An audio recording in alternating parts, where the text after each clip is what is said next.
The fuck was that about? Too many personal questions. Yeah, another fucking stalker. What is he, profile? Jesus. You got a stalker? I don't know what the fuck's going on. Guy decides to just come over my house. What? You had a guy come over your house? Oh, yeah. Really? Yeah, listener. Just fucking comes by. You're kidding, right? Found out where I lived. Knocked on the door? Just knocked on the door.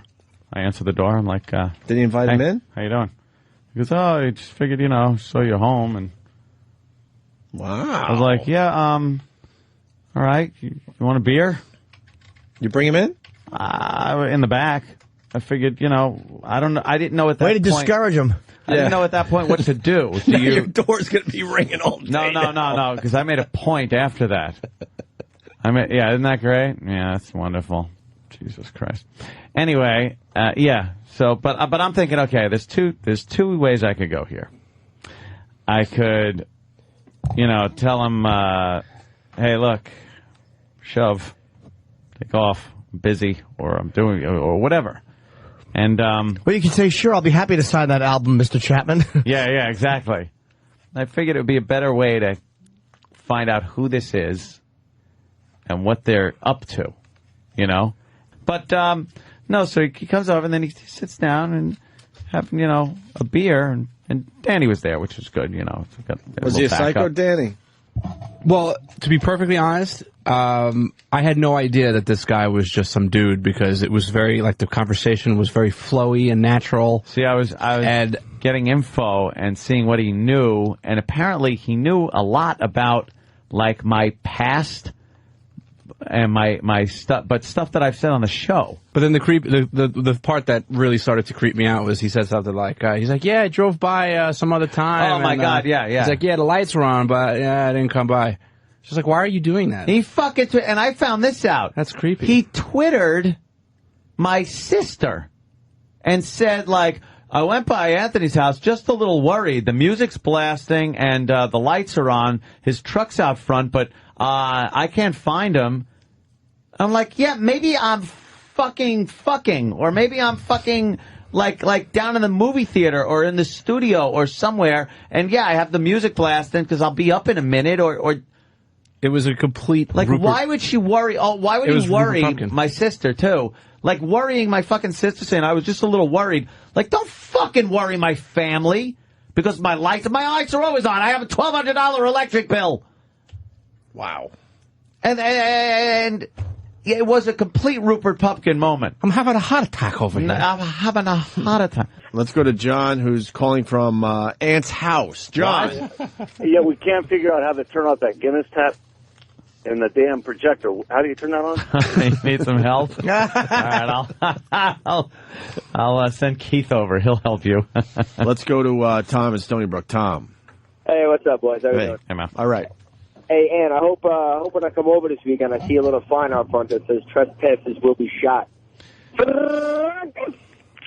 Yeah. Wasn't he commenting that my NRA sticker that was another. Well, see, should have been near the doorbell? For all of you that have been to Anthony's house, he has this big, double doors, and there's an NRA sticker, and the guy had commented when he came in, he goes, yeah, he's like, you got that NRA sticker on the left, but no one's going to see it because the doorbell's on the right. And I didn't really think about it so much at first, but then later on, it was running through my head, and I was like, this fucking guy, he was peeking in through those windows, and that's how he saw the sticker. Exactly. Because he was looking through those side windows. Yeah. Like, what a fucking creep.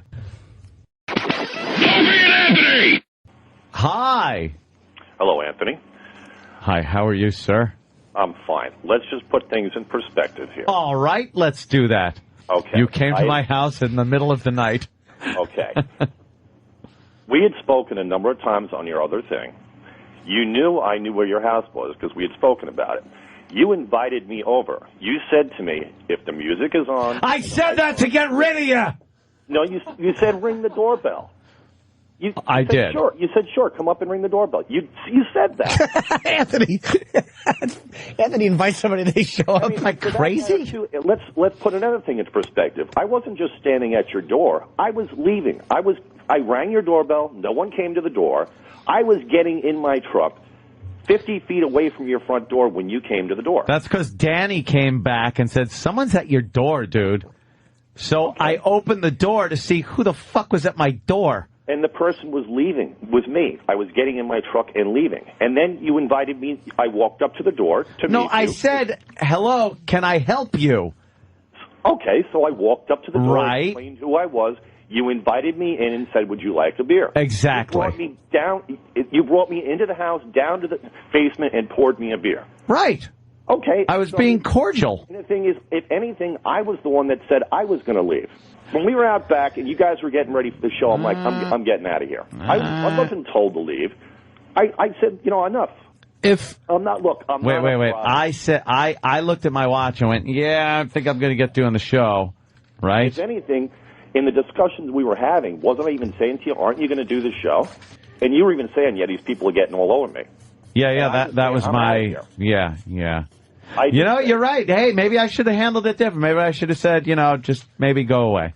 I have no idea. What are you getting at? I'm just saying. I thought it was. I apologize if I scared you in any way, but I mean, no, you didn't scare me. I've never in any way. And rang the doorbell if you didn't say to me a couple of weeks ago when we had a discussion on air, and you knew I knew where your house was, and I said to you, yeah, I like exactly. That was the kicker right there. Was that you knew where my house was, and you still said to me after the fact that I knew where your house was. That, yeah, if the music is on and the lights are on in the backyard, ring the doorbell. I didn't bring that up. You did. All right? So, I mean, this guy's getting a little I don't want to make a whole radio bit out of this thing. It's just that's exactly the way it was. And I'm not a problem, and it's going to be a one and done. You won't have to worry about me coming over there ever again. You pretty much just kind of like you're a fan of the show, and you just kind of wanted to meet Ant, and you said, what the hell, I'll give it a shot. Sherry. All right. I mean, no, sorry, I'm asking you. Like, you're just a fan. It goes back to where I initially was a Howard Stern fan, and when I started listening to the show for the first time, I started realizing, like, wait a minute, this guy knows a lot of people that I used to know. He grew up exactly where I grew up. So, yeah, it intrigued me. I think it would intrigue anybody. Yeah. And, I mean, that's all it is. It's not an obsession. I mean, if he had not said to me, ring the doorbell, I never would have done it. See? I know Anthony, I've known where your house is for the last 3 or 4 years. See, don't you find that a little weird to just say and blurt out every maybe 5 minutes that you know where I live? Don't you? Do you think me, as a person that is in the public eye, likes to hear people constantly tell me they know where the fuck I live? Do you understand that's a little disheartening to me? It's a little fucking weird to me, not just that people do know where I live, but that for someone to bring it up this many times is a little weird. Do you understand that, maybe? Well, then maybe you shouldn't be inviting that person over. Can you understand that's a little weird? Do you understand I say certain things, and you're absolutely right. Maybe I should shut my fucking mouth, that I say certain things, and if you watch Rupert Puppigan and the King of Comedy, you'll see that Jerry once told Rupert, yeah, come by, or do this, or do that, and he took it literally. Anthony, that was a movie. It's my whole fucking thing. This is real. My whole MO, yeah, exactly, this is real. My whole MO is, all right, I'll say things. I never think people are actually going to fucking, at 9:30 at night or whatever it was, knock on my fucking door. The fact that you kept telling me you knew where I lived, I was trying to appease you a bit, because you kept... if you see the lights on and you hear the music blasting, ring the doorbell. That's appeasing? That's inviting. Yes, that's appeasing. That's appeasing because I didn't think anyone in their right mind would actually do that. But okay, I mean, just to kind of mention that you've been around before, and well, this is Danny. Bottom line, I am not a problem, and it was a one and done. You won't have to see me ever there again. He invited me into his home. I was into his home. I was put in a bit of an awkward position right there, and to tell you the truth, I was trying to get as much background on you as I could. Okay. Fine. We had a beer, nice conversation. So no problem. So when you invited me over, you didn't mean it either? No. I wanted to get all the info on Opie that I could possibly get. Ant was taking cell phone pictures of me. I'm like, why don't you fill these forms out, Anthony? Yeah, really. Release forms. I'll just leave release forms in my mailbox. Anthony's weird with all of us. Yeah. Why are you taking my drink cup away immediately after I'm done with it? Yeah. Well, that's a fingerprint joke. Okay. I'm going to have to live my life more like the type of, person that I just kind of didn't want to, but I feel it necessary now that I kind of have to. That's how it is. All right? Are we cool? We cool? We're cool. Are we square? I'm cool. Are we Like I said, square? I'm not going to be the brunt of the show joke. I mean, bottom line, I never would have rang the bell if you had invited me to do so. All right. So it's a one and done. You can go back to your peaceful life. Sounds fair Good enough, day, sir. You take care now.